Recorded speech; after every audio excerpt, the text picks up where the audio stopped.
Observações que os terraplanistas não explicam, que são todas, na verdade.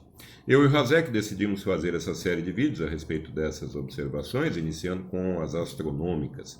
Observações mesmo a olho nu, sem necessidade de nenhum instrumento, e que são facilmente explicadas pela Terra esférica e seus movimentos de rotação e translação. É claro que também cálculos podem ser aplicados para localizar com extrema precisão um corpo celeste em qualquer momento futuro. Eu coloquei alguns cálculos no vídeo passado e fui acusado de intoxicar gravemente vários terraplanistas, então vou evitar de colocar cálculo no vídeo de hoje. Muitos comentários, inclusive, dizem que cálculos não servem para nada. Diga isso ao gerente da sua conta quando ela estiver negativa. Olha, não há o menor problema com ignorância. Todos nós ignoramos coisas, e muita coisa. O problema do terraplanismo é não usar a capacidade cognitiva e lógica inata a qualquer ser humano. Então, para adquirir conhecimento, ponderar, analisar, não usam isso. Há apenas uma fé cega em um modelo que não explica coisa alguma, como veremos nesse vídeo. Dessa forma, fica impossível também qualquer debate. O que ocorre não é uma troca de ideias entre cavalheiros.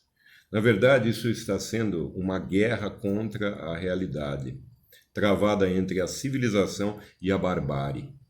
Como é muito comum aqui, eu mostro um experimento pilantra qualquer e falam assim, não, mas você tem que fazer esses... Não, eu não preciso fazer nada. Aliás, eu não lhe devo satisfações, para começar.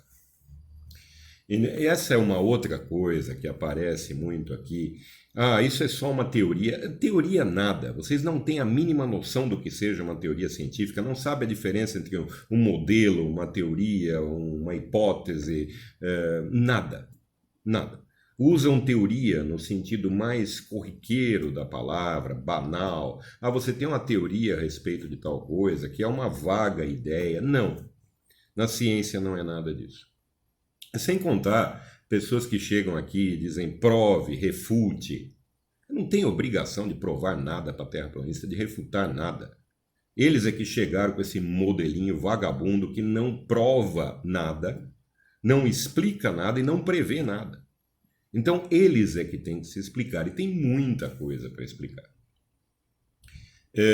Coloquei na descrição, inclusive, um link para uma teoria da gravidade nova de Erik Ferlinde, que é um físico holandês, físico teórico holandês, e garanto que ele é mais capaz do que hordas inteiras de terraplanistas. Mesmo assim, Erik Ferlinde, ele não está exigindo nada de Einstein, de Newton, na verdade, do que eles fizeram. Não está exigindo nada de outras teorias. Ele tem que provar que a nova teoria dele funciona. Porque se existe uma ciência vigente, é porque ela já explicou todas as observações e foi muito além. Muito além. Explicou, inclusive, todas as observações feitas com a tecnologia da época. Vão surgindo novas observações que não são explicadas com essas teorias e surgem novas teorias. É assim que a ciência funciona. Coloquei também um link sobre matéria escura e hexaquarks, visto que Erik Ferlinde fala sobre a gravidade e a não necessidade da matéria escura para explicá-la. Leiam esse artigo, está muito interessante. Erik Ferlinde, a ideia dele é baseada em termodinâmica para explicar a gravidade. Veja também no site que coloquei na descrição. Então, ele tem que passar por vários testes. Qualquer nova teoria a respeito da gravidade tem que passar por esses testes, que são sobre as galáxias, explicar dados de velocidade de rotação e distribuição de massa em galáxias, radiação cósmica de fundo, estrutura em grande escala, órbitas do sistema solar, ondas gravitacionais, tudo e todas essas observações têm que ser explicadas por uma nova teoria sobre a gravidade. Em 2016, em dezembro, quase 2017, uma equipe liderada pela astrônoma Margot Brauer, ela publicou uma pesquisa sobre um teste das ideias de Verlinden, dessa nova teoria. E ele se saiu muito bem, as ideias dele explicaram a distribuição de massa em mais de 30 mil galáxias. Entretanto, numa pesquisa feita na Universidade de Los Angeles, Universidade da Califórnia, as órbitas do sistema solar, ele falhou miseravelmente em explicá-las. Então, o cálculo baseado na teoria dele teve uma discrepância muito grande com o que é observado. Assim, o modelo da Terra plana é que tem que dar explicações. E qualquer interação entre eles e o mundo real é algo brutal, é um jogo sem regras, é como jogar xadrez com uma criança de 5 anos, que faz o roque quando estiver em xeque, anda com o peão para trás, depois joga o tabuleiro para cima. Não, injustiça minha. Crianças de 5 anos, elas são muito mais razoáveis do que terraplanistas. Então, desse modo, você não vai convencer terraplanistas de nada. Eles não vão mudar de opinião, porque não deixa de ser nada além de uma opinião e de uma fé cega. E é extremamente desagradável fazer qualquer argumentação com um terraplanista. O que você pode fazer é divulgar o link desse vídeo para que eles se expliquem. Eu sei que vocês já fizeram isso várias vezes e os gigolôs da ignorância vão fazer de conta que o meu vídeo, assim como todos os outros vídeos que fiz, nunca existiram. Apareceu aqui outro dia um pequeno canalha, aqueles que não conseguiram nem ser um grande canalha, dar um desfalque numa empresa, viver no Caribe, nada disso, um pequeno canalha. E eu tive que bloquear, porque a coisa chegou no limite do insuportável. Trocamos vários comentários e depois eu perguntei a ele sobre, é claro, aquela argumentação ensaboada de sempre. E perguntei a ele sobre os dados da Terra plana, raio, altitude do Sol, da Lua, coisas desse estilo. Ele disse que os terraplanistas não conseguem saber essas coisas porque essas informações são controladas pelo sistema, que as sonega. É de uma paranoia tão estúpida que nem eu, que tenho estômago forte, aguentei. Então, assim, bloqueei, achei melhor. A lógica dessas pessoas é a seguinte: o sistema faz as regras, então nós não precisamos obedecê-las. E para começar, qual sistema? Me conta, qual o sistema? Estou aguardando essa resposta há 8 meses que tenho esse canal. Quem são essas pessoas que formam esse sistema? Como eles controlam milhões de informações pesquisadas por milhares de pessoas? Como eles fazem isso? E por quê? Pergunto isso há 8 meses. Foi uma pergunta que fiz ao senhor Olavo de Carvalho e ele simplesmente fez de conta que não leu. Então, veremos no vídeo de hoje que não há necessidade de informações sonegadas pelo sistema para explicar as observações a olho nu. Veremos como variam as observações na esfera celeste ao longo de um ano, de uma noite, em cada hemisfério, para a Terra esférica e para o modelo plano.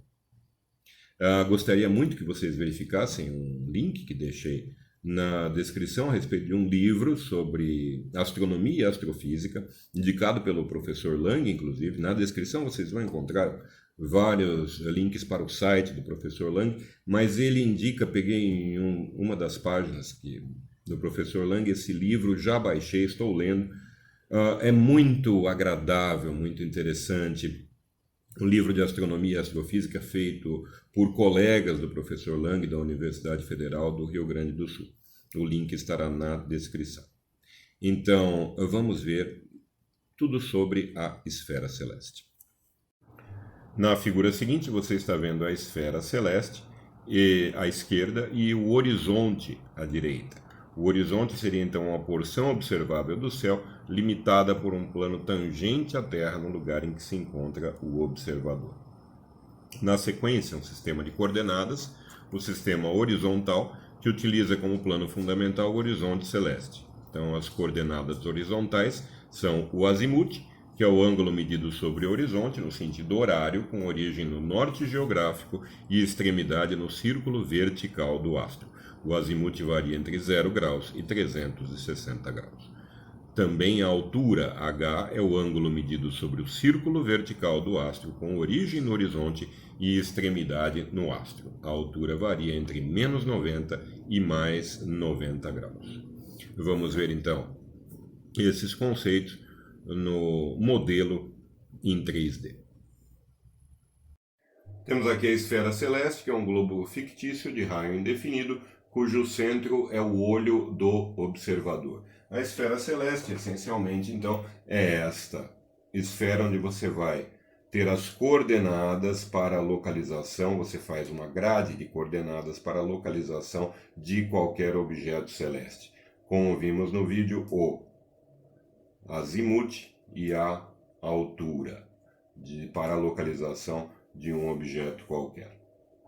Repare que um ponto qualquer aqui da superfície da Terra, quando eu considero um plano que seja tangente à Terra no lugar que se encontra o observador, assim, dessa forma, fica definido o horizonte. Então, o horizonte seria esta região observável do céu, definida por este plano que é tangente à Terra no ponto onde se encontra o observador. Você tem também que a observação das constelações varia conforme a latitude. Veja aqui no hemisfério norte, este ponto azul, ele verá, veja aqui seria o horizonte deste ponto. Conforme muda a latitude, vai mudando também o horizonte. Então, certas constelações desaparecem. No mesmo horário de uma noite, para posições, latitudes diferentes, você tem observações de constelações diferentes conforme a latitude que você estiver no planeta. Vamos ver então as observações do céu que possibilitam evidenciar tanto a esfericidade da Terra quanto seu movimento de rotação e translação. Vamos começar pela configuração das constelações na esfera celeste. E coloquei na descrição link sobre esse assunto do professor Lang, deem uma olhada. Então, algumas constelações são observadas em determinadas estações e não em outras. Verifique também um outro link a esse respeito que coloquei na descrição.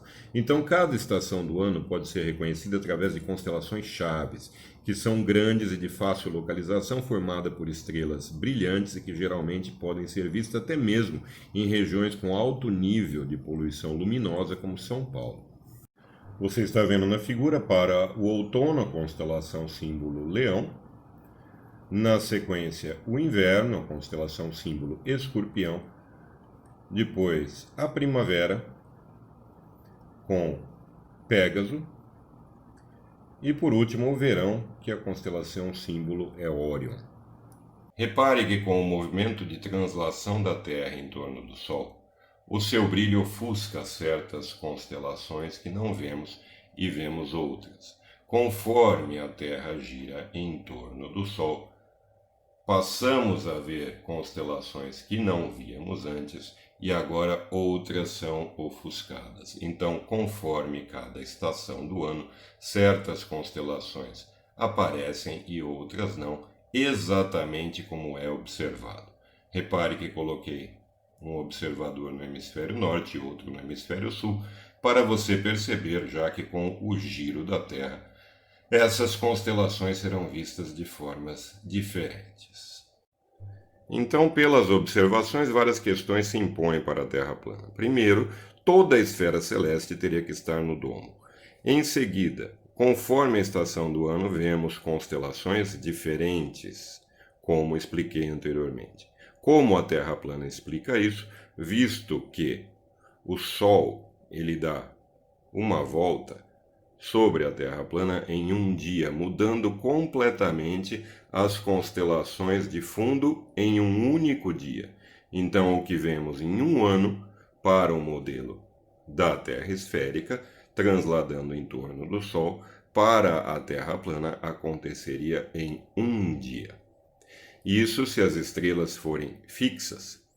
se as estrelas se moverem no domo, como elas se movem para que as observações das constelações ao longo do ano sejam exatamente aquelas observadas e facilmente explicadas pela Terra esférica. Você viu então como as constelações observadas variam durante o ano de acordo com cada estação, hemisfério e latitude. Mais à frente veremos inclusive por que em cada hemisfério a visualização das constelações é invertida. Tudo isso facilmente explicado em uma Terra esférica com seus movimentos de rotação e translação. Repare que não usei nenhuma matemática, nenhum cálculo, nenhum instrumento sofisticado, apenas um modelo bastante simples e raciocínio. Nada além disso. Gostaria de saber como a Terra plana explicaria essas mesmas observações. Porque vejam, se eles querem ser uma revolução na ciência, querem alterar os pilares da civilização, precisam, pelo menos, explicar as observações mais simples e básicas a olho nu do céu. É um início. Então, eles precisam dar satisfações, insisto.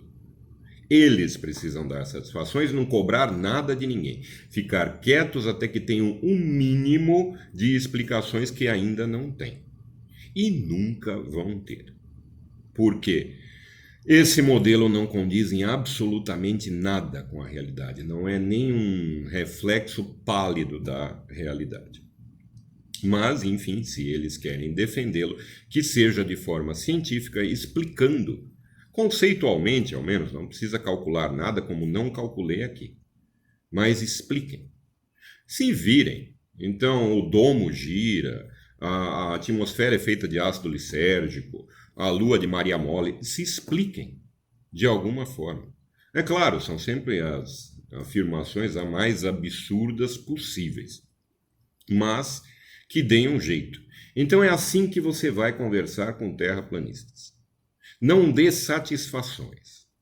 Eles chegam, falam, prove isso, demonstre aquilo. Você diz, vocês já explicaram as mais simples observações do céu noturno? Não, não explicaram. Então, quando explicarem, você volta a conversar comigo. Façam exatamente assim, porque essas pessoas precisam se colocar em seus devidos lugares. Antes que me perguntem, há alterações nas posições das estrelas ao longo do tempo. Mas, como elas estão muito distantes, qualquer alteração demoraria muito tempo para ser percebida. Então, para adiantar esse assunto, que falarei futuramente, veja o excelente vídeo do professor Silvestre, que estará na descrição, e que se intitula Por que as estrelas não mudam de lugar se a Terra corre tanto? Só para dar 2 exemplos agora de momento. Na Antiguidade Clássica, a Estrela do Norte, ou Polaris, não era a Alfa de Ursa Menor como é atualmente, mas a Beta de Ursa Menor.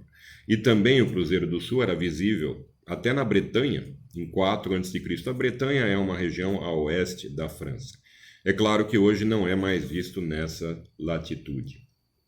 Vamos ver agora sobre a observação do céu noturno. Então, observando o céu noturno, você repara que para cada hemisfério há um giro do céu, das estrelas, das constelações. Você não precisa também de nenhum instrumento sofisticado para reparar isso. Basta pegar um referencial qualquer na Terra e ver se o céu está se movendo no sentido horário ou anti-horário. É um movimento aparente, visto que quem está se movendo é a Terra que gira e as estrelas continuam fixas nesse sentido, de que estão muito distantes e se movem muito pouco. Percebemos um movimento muito pequeno ao longo de muito tempo. Então, sobre esse assunto, tem uma obra interessantíssima de Aristóteles, De Caelo, coloquei na descrição também para que você dê uma olhada. Pode-se observar esse movimento das estrelas com o Star Trail. Star Trail ela é um tipo de fotografia de longa exposição para capturar esse movimento aparente das estrelas no céu noturno devido à rotação da Terra, como disse. Então ela mostra estrelas individuais como faixas na imagem e quanto maior a exposição, maior o arco formado, é claro. Mas não precisa, não há necessidade para essa observação de uma imagem de longa exposição em uma câmera, nada disso. Basta você observar em uma noite em que sentido as estrelas giram no céu. Então marque um referencial qualquer na Terra e observe aqui para o hemisfério sul, você terá um sentido horário de rotação e para o hemisfério norte um sentido anti-horário. Na figura seguinte você vê exatamente para o hemisfério norte um Star Trail, aí na própria figura, na própria imagem, em que local ele foi feito. E agora para o hemisfério sul, uma rotação em sentido horário, também com o local no Chile onde foi feito esse Star Trail, essa longa exposição. No Equador, eu já havia colocado na aba da comunidade, esse link é de uma imagem interativa, que você pode navegar pela imagem e ver todo o horizonte desse Star Trail. Então, no Equador, você vai ter para um lado da imagem um sentido e para o outro lado um sentido oposto. Aqui nessa outra imagem também o Star Trail na linha do Equador ou muito próximo. Nós vamos ver agora o Star Trail no modelo em 3D que fiz. Então, o Star Trail para o hemisfério sul seria esse movimento aparente das estrelas, mas que na verdade é causado pela rotação da Terra. Então, um ponto está aqui, ele observa a estrela ali. Aí esse ponto se move para frente, parece que a estrela foi para trás. Nesse caso, no hemisfério sul, no sentido horário. No hemisfério norte, quando este ponto ele vai para frente por conta da rotação da Terra, parece que essa estrela teve a sua luz indo para trás, então no sentido anti-horário. Conforme ocorre o giro, em uma noite você tem os arcos do Star Trail no sentido horário para o hemisfério sul e no sentido anti-horário para o hemisfério norte. Em relação ao Equador, você tem à esquerda do observador no horizonte, considere sempre então o horizonte observável, este aqui, esse plano tangente, para um ponto aqui no Equador, próximo ao Equador. Do lado esquerdo você tem o giro, o aparente giro das estrelas no sentido anti-horário e para o outro lado um sentido oposto. Vamos ver então como ficaria o Star Trail na Terra plana. Lembre-se que na Terra esférica a explicação que dei corresponde exatamente ao observado.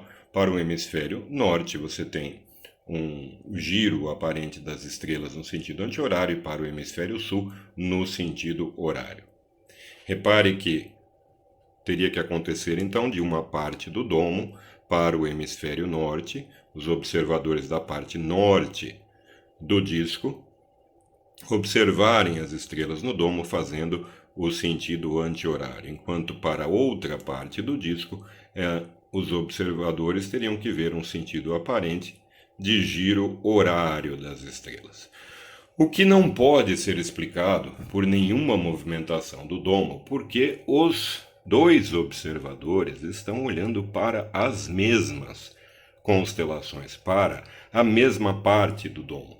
Então, mesmo que uma parte do domo se movesse em sentido anti-horário e outra parte do domo se movesse em sentido horário, o que já seria um absurdo, porque mudaria toda a configuração das constelações. Mesmo assim, os dois observadores veriam esses dois sentidos de rotação ao mesmo tempo. Você viu então que um Star Trail é perfeitamente explicável para uma Terra esférica em rotação, e não há nenhuma explicação plausível para uma Terra plana. Até na aba da comunidade, onde coloquei o link a respeito do Star Trail interativo, alguém comentou que o Star Trail para a Terra plana é um fato. Falar é muito simples. Mostre, então explique como funciona na Terra plana esse giro aparente das estrelas. De novo, faça um modelo. Se vire. Para complementar esse assunto, então, é claro que os padrões de Star Trail eles são diferentes, porque certas estrelas são visíveis apenas num hemisfério, certas estrelas apenas em outro. Veja na figura seguinte, você tem a Polaris, visível apenas no hemisfério norte, Betelgeuse ela pode ser vista a partir dos dois hemisférios, e o Cruzeiro do Sul é visível apenas no hemisfério sul ou numa latitude abaixo de 20 graus norte. Então, na figura seguinte, você está vendo também um resumo de tudo isso. Para a Terra plana, todas as estrelas teriam que ser vistas dos dois hemisférios, que para esse modelo da Terra plana correspondem a regiões do disco.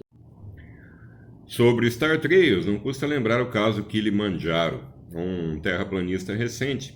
Cuidado que terra plana é porta de entrada para drogas mais pesadas. Ele veio aqui ao meu canal e desconhecia completamente esse assunto. Que foi o seguinte, o Sr. J. Martins, famoso terraplanista, conhecido como o Bispo, ficou anos se pavoneando que teria uma prova irrefutável da Terra plana, essas bobagens que eles adoram falar. E em 10 de dezembro de 2010, a National Geographic publicou em seu site uma foto tomada a partir do Monte Kilimanjaro pelo fotógrafo Kou Ushou, que é a foto que você está vendo agora. Veja agora a descrição da foto. Enquanto as estrelas giram, trilhas estelares criam arcos no horizonte, uma imagem de longa exposição do céu noturno tirada do Monte Kilimanjaro, na Tanzânia. A foto capturada em julho e divulgada nesta semana mostra o movimento aparente das estrelas ao redor de Polaris, a estrela que está quase exatamente alinhada com o polo celeste norte da Terra. Também chamada de Estrela do Norte, Polaris é o ponto mais brilhante da constelação da Ursa Menor. Regiões equatoriais, como Kilimanjaro, são os únicos lugares da Terra onde os polos celestes ficam bem no horizonte. Diante dessa descrição, o Sr. J. Martins acreditou que poderia ter uma prova irrefutável da Terra plana, porque na foto estaria sendo mostrado o polo celeste norte a partir de um ponto abaixo da linha do Equador. O Kilimanjaro fica 3 graus e pouco ao sul. Acontece que o Sr. J. Martins não verificou informação alguma, porque vemos no blog do fotógrafo a imagem seguinte. A descrição para essa mesma foto é o Kilimanjaro, céu do sul. Há então um conflito entre a descrição da publicação no National Geographic e a descrição dada pelo fotógrafo. Esse conflito foi resolvido com um e-mail enviado pelo MrBeats e a resposta é a que você está vendo agora. O fotógrafo então afirma que era o polo sul celeste, a cidade, as luzes da cidade eram de Moche. Repare na foto seguinte que a cidade de Moche fica exatamente ao sul do Kilimanjaro. Uma outra maneira de se resolver essa questão é analisando a posição das estrelas na data. Então você vê nessa imagem de um simulador o polo sul celeste na data em que foi tomada a foto. As estrelas em destaque com sigma octantes próxima ao polo celeste. E agora as mesmas estrelas demarcadas com o início do rastro de longa exposição na foto divulgada pelo National Geographic. E ficou assim perfeitamente explicada essa situação, das duas maneiras, tanto pelo e-mail do fotógrafo, como pelo Star Trail. O padrão é completamente diferente do norte e do sul. Desde então, o Sr. J. Martins se impôs um autoexílio. Eu acredito que não tenha havido realmente nenhuma má-fé dele nesse caso. Foi exclusivamente um total desconhecimento de astronomia, porque a pessoa que lida com isso sabe que os Star Trails são completamente diferentes, há padrões diferentes. Então, se ele conhecesse o assunto, teria percebido. A estrela polar norte poderia ser visualizada desde o Monte Kilimanjaro? Sim, durante alguns minutos, sim. Vocês verão no site do Razek, que coloquei na descrição, essa explicação com os cálculos, etc. E durante algum tempo, por conta da altura do Kilimanjaro, ela poderia ser vista se voltado para o norte. Na cidade de Manaus, que está praticamente na mesma latitude do Quilimanjaro, ela não poderia ser vista de forma alguma por conta da altitude da cidade. E vamos ver agora então a inversão das constelações observadas em diferentes hemisférios. Por que isso acontece? Então, na figura seguinte, você está vendo Órion na Inglaterra, no Reino Unido, na verdade, e na Austrália, como eles são observados. E na sequência, uma observação da Lua também no Reino Unido e na Austrália. Coloquei na descrição um link do professor Lang a esse respeito, porque as fases da Lua são distintas nos hemisférios norte e sul. E agora você vê fotos tiradas da mesma lua cheia em 11 de 2 de 2017, tanto no Japão quanto no Brasil. Reparem a inversão que ocorre da esquerda para a direita, de cima para baixo, como se tivesse havido uma rotação da lua. Na verdade, o que ocorre nesse caso é que há uma visualização completamente diferente de acordo com cada hemisfério, como veremos a seguir. Vamos ver agora observações a olho nu que podem ser facilmente explicadas pela Terra esférica, enquanto a Terra plana só enrola e não explica nada. Vimos no vídeo que objetos celestes, constelações e a Lua são vistos de forma invertida para o hemisfério norte e sul. Vamos ver como isso funciona, como isso é explicado. Então veja, aqui você tem um observador no hemisfério norte com o braço direito levantado. Ele vê essa constelação de 3 estrelas, com a vermelha em cima, a azul à esquerda e a amarela à sua direita. Aqui no hemisfério sul, você tem também um observador com o braço direito levantado, olhando na mesma direção. Então ele vê a constelação, nessa constelação, a estrela vermelha abaixo, a estrela azul à sua direita e a estrela amarela à esquerda. Está aí explicada a inversão. Agora, em relação à Lua, veja que o observador no hemisfério norte verá o ponto vermelho acima, o preto à esquerda e o azul e branco à sua direita, enquanto o observador no hemisfério sul verá o ponto vermelho abaixo, o preto à sua direita e o azul e branco à sua esquerda. Ou seja, uma inversão da imagem em relação a um observador e o outro, cada um em um hemisfério diferente. Deve ficar muito claro que um observador não está de ponta cabeça em relação ao outro. O referencial de uma esfera é o centro. Assim, qualquer observador estará de ponta cabeça se a sua cabeça estiver mais próxima do centro da esfera do que os seus pés, seja no hemisfério norte ou no hemisfério sul. Veja agora para a Terra plana 2 observadores, no que seriam hemisférios diferentes da Terra esférica, um na Europa e o outro na África. Repare que os dois também com a mão direita levantada, eles olham para a constelação e veem exatamente a mesma configuração, visto que, para a Terra plana, cada hemisfério da Terra esférica é uma região do disco. Então, o formato Terra plana não explica em nada as observações feitas a olho nu do céu, das constelações. Assim também para a Lua, veja que tanto em um hemisfério da Terra esférica quanto no outro, para a Terra plana são apenas regiões do disco. Então, tanto um observador na Europa quanto o outro na África, eles verão a Lua da mesma maneira. O ponto vermelho acima, o ponto preto à esquerda, o ponto azul e branco à direita. Ou seja, a Terra plana também não explica a visualização invertida da Lua de acordo com cada hemisfério. Vimos ao longo desse vídeo as configurações de corpos celestes observadas ao longo de um ano e de uma noite. Além disso, as inversões que ocorrem nessas visualizações de acordo com cada hemisfério. Observações a olho nu, sem cálculos, sem instrumentos sofisticados, que expliquei aqui. com um modelo bastante simples de uma Terra esférica e seus movimentos de rotação e translação. Como tudo isso é explicado pela Terra plana? Não é explicado. Assim, antes de exigir qualquer coisa, eles devem dar satisfações, ao menos, das observações mais simples dos sentidos. É assim que funciona a ciência, é assim que funciona a civilidade. Até a próxima.